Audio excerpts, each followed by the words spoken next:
Sequência 8. Instigador. É um Beyonder hábil em desencadear desejos malignos no fundo do coração das pessoas, causando contradições e incitando conflitos, resultando em massacres sangrentos, e a descrição não é detalhada o suficiente. Pelo que parece, os falcões noturnos não entendem bem as capacidades desta poção, mas ela combina com as características da tragédia do Alfalfa. Klein ergueu o olhar e leu a sequência 9 correspondente para o instigador. Sequência 9. Assassino. Pode transformar seu corpo em um curto período de tempo e tornar-se leve como uma pena. Ele também pode utilizar a visão igual à de uma águia. Todo assassino é perito em se esconder nas sombras. Ele tem passos hábeis e a capacidade de liberar toda a sua força em um golpe. Depois de ler a descrição, Klein ficou completamente confuso. Assassino. O avanço de assassino é instigador. Esse avanço é tão estranho quanto o modo como um vidente avança para uma classe que é boa em lutar com truques. Alguns caminhos de sequência avançam de maneira muito comum, como o do espectador. No entanto, há caminhos de sequência que parecem violar a intuição e a lógica. Bem, isso pode não ser toda a verdade. Talvez eu apenas não tenha descoberto alguns dos pontos comuns ocultos. Por exemplo, assassinos e instigadores podem trazer catástrofes para os outros, mas não consigo entender o avanço do vidente. Ei, poderia ser da linhagem Gandalf. Depois de adicionar alguma magia de suporte, os outros pontos de atributos são despejados em força e técnicas. Enquanto satirizava sem palavras, Klein balançou a cabeça em silêncio. Ele virou para a seção sobre as organizações secretas, especificamente a Ordem da Teosofia que envolvia instigadores. Ordem da Teosofia, uma organização secreta que apareceu na Quinta Época, que é o início da Era Atual. Seus membros acreditam que a mente é fundamental para uma pessoa, enquanto a carne física é uma gaiola que restringe a mente. A razão pela qual os humanos praticam o mal é resultado da influência do corpo físico. É preciso usar sua espiritualidade para obter conhecimento, permitindo que a mente se desprenda aos poucos do corpo. Então, através das provações das estrelas, eles acabarão se separando do mundo material, retornando aos seus eus mais puros e verdadeiros, obtendo a redenção eterna. Portanto, muitos membros extremistas da Ordem da Teosofia terão como objetivo destruir os corpos dos outros. O que levou a muitos massacres sangrentos é de conhecimento comum que eles possuem dois caminhos de sequência. O primeiro apresenta as poções mais comuns entre seus membros, as de aprendiz e mestre dos truques. A outra sequência composta por assassino e instigador raramente aparece no momento. Não há evidências que indiquem que a Ordem da Teosofia possua poções de sequência 7 ou superiores. Não se sabe como a Ordem da Teosofia se estabeleceu.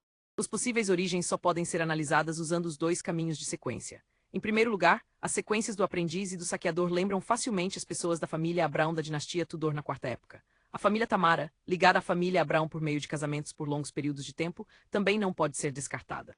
Em segundo lugar, assassino e instigador apontam para a seita demoníaca.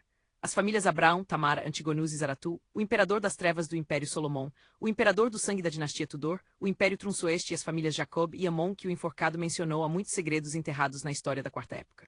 Pode haver muitos fatos também. Klein ficou surpreso com o que leu. Ele tinha um profundo apreço por como a história da Quarta Época era nublada pela névoa. O contorno que ele podia ver através da névoa o deixou estremecendo involuntariamente. É como se ele pudesse imaginar uma era próspera de Beyonders, uma época com sangue e estranheza em uma dança coordenada, ou com horror e distorção em sincronia. Klein deu um suspiro silencioso e folheou o livro, mas não descobriu nenhuma descrição correspondente da seita demoníaca. Klein olhou para cima e viu o velho Neil lutando com um papel de filtro com seu café moído à mão. Ele perguntou sinceramente, Sr. Neil, que organização é a seita demoníaca? Não consigo encontrar nenhuma introdução sobre ela nos documentos. O velho Neil não tinha pressa em responder. Depois de lutar com seu café, ele riu e disse, seu certificado de segurança não é autossuficiente. Mesmo com a permissão de Doom, você não conseguiria ler as informações relevantes. Também posso dizer que muitas das informações estão disponíveis apenas na Catedral Sagrada e não armazenadas atrás do portão Xanis da cidade de Tingen. Talvez espere até o dia em que você se torne um capitão dos Falcões Noturnos. Você será enviado para a Catedral Sagrada para treinamento e então seria capaz de acessá-las. Eu não entendo muito sobre a seita demoníaca. Tudo o que sei é que seus membros adoram a demônia primordial. Eles acreditam que esta existência secreta é a verdadeira herdeira do Criador, que ela nasceu do caos e foi a primeira a nascer do corpo do Criador, que ela também é o fim definitivo que acaba com tudo. Seus caminhos de sequência estão relacionados a isso porque, para obter o favor da demônia primordial e abordar essa existência secreta, os escalões superiores são todos femininos. É também por isso que eles são chamados de seita demoníaca. Qualquer outra coisa não é algo que um membro formal como eu saiba. Ouvi dizer que as demônias têm como missão espalhar catástrofes. Espalhar catástrofes, isso combina com a semelhança oculta entre assassino e instigador, mas o futuro desse SR. Tris parece sombrio. As poções subsequentes parecem ser mais adequadas para mulheres. Klein assentiu de leve antes de continuar lendo as informações. Após terminar a leitura, percebeu que haviam muito mais organizações secretas do que ele imaginava. Mas pensando bem, ele achou muito comum. Afinal, este mundo tinha tantos anos de histórias subjacentes. Houve uma época em que os poderes Beyonder eram bastante ativos. De acordo com as informações fornecidas, Klein categorizou as organizações secretas em 3 tipos com base na época. O primeiro englobava as antigas organizações nascidas na Quarta Época. Elas incluíam, mas não estavam limitadas, a Ordem Ascética de Moisés, a Ordem Secreta e a Seita Santificada de Sangue, que eram seguidores do Diabo. No entanto, as informações apenas mencionavam a seita demoníaca. O segundo apresentava organizações secretas do início da Quinta Época, a atual época. Por exemplo, a Ordem da Teosofia ou o Episcopado Luminoso que adorava a morte. Havia também a Escola de Pensamento da Vida, que empregava uma herança mestre-discípulo, e a Escola de Pensamento Rosa, conhecida entre os Beyonders por seus sacrifícios sangrentos. A terceira categoria incluía as novas organizações que surgiram nos últimos 1 ou 2 séculos. Elas compreendiam a Ordem Aurora, a Ordem da Cruz de Ferro e Sangue, a Aurora Elemental e os Alquimistas da Psicologia, sobre os quais Klein aprendeu muito antes. Além deles, havia outras organizações sem importância. Benson e Melissa nunca devem ter imaginado que o mundo é tão perigoso não se limita apenas às guerras. Klein balançou a cabeça com um sorriso irônico. Ele empilhou com cuidado os documentos confidenciais antes de entregá-los ao velho Neil. Enquanto isso, ele acrescentou em silêncio em seu coração: "Por favor, não deixe meu clube do tarô entrar na lista." O velho Neil nunca suspeitou que um líder de uma organização secreta estava sentado à sua frente. Ele riu, pegou os documentos e se dirigiu para o portão Chanis.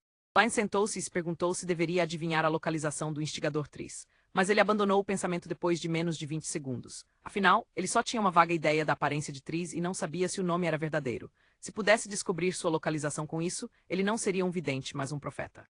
Quando o velho Neil voltou, Klein já tinha endireitado seus processos de pensamento e continuado sua revisão dos estudos de misticismo para compreender mais formas de magia ritualística. Klein passou o dia estudando e revisando.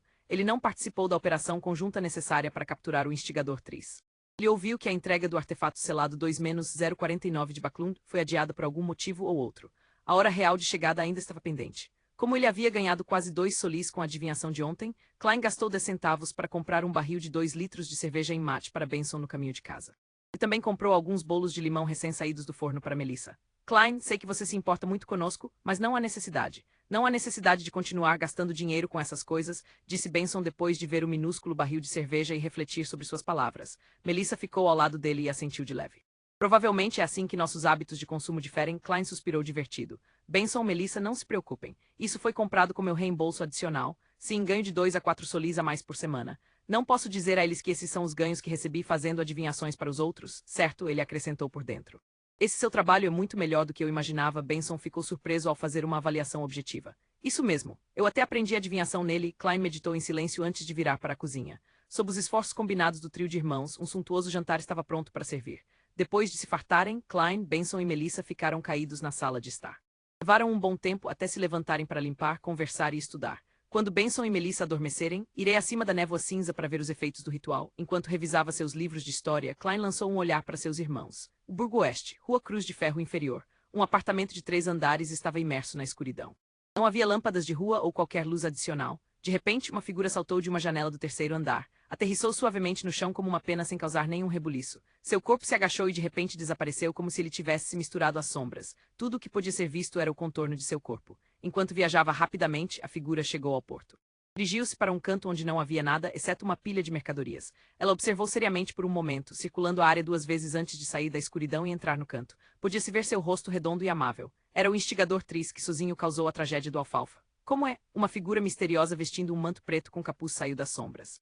A voz rouca obviamente pertencia a uma mulher. Tris revelou um sorriso amigável e satisfeito. "Me sinto ótimo. Era uma cena que eu sonhava e ansiava. Acho que concluí a missão de forma adequada e fiz os preparativos necessários para o avanço." A mulher vestida de preto assentiu de maneira imperceptível e disse: "Muito bem. De acordo com a promessa, vou entregar a você a fórmula da sequência 7 e os 3 ingredientes principais. Você terá que juntar o resto sozinho." "Sem problemas", Tris respondeu, parecendo preparado. A mulher misteriosa levantou a mão e entregou um objeto semelhante a um livro para Tris. O livro tinha uma capa externa de bronze antigo manchado e apresentava uma estranha fechadura em forma de estrela na lateral. Tris sabia que dentro do livro estavam a fórmula e os ingredientes. Ele ficou emocionado no mesmo instante. Ele se esforçou para se recompor enquanto olhava com curiosidade para o nome da poção na capa externa de bronze. "Bruxa!" Tris exclamou. Ele achou inacreditável que a palavra escrita no antigo Hermes fosse bruxa. "Bruxa, vou avançar para me tornar uma bruxa. Que piada." A mulher misteriosa cobriu a boca e soltou uma gargalhada. Demorou um pouco até ela responder. "Você não foi sempre curioso? Curioso para saber por que todos os nossos escalões superiores são mulheres?" Essa é a resposta.